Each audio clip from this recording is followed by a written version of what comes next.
This protocol is really significant for demonstrating a powerful approach to esophageal cooling or warming during left atrial ablation for the treatment of atrial fibrillation. The advantage of this system compared to standard thermal monitoring is that this system allows for thermal energy transfer rather than waiting for temperature changes to occur.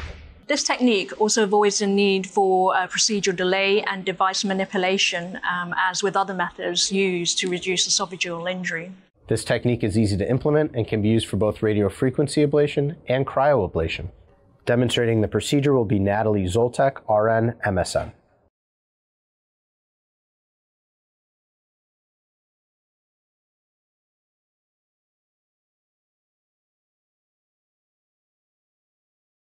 Begin by attaching the esophageal temperature management device to the heat exchanger via the device connectors.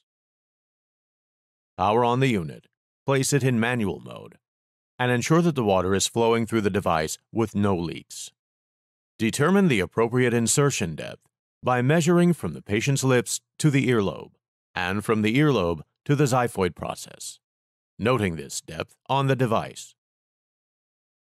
Next, use a water-soluble lubricant to generously lubricate between 15 and 25 centimeters of the distal end of the device.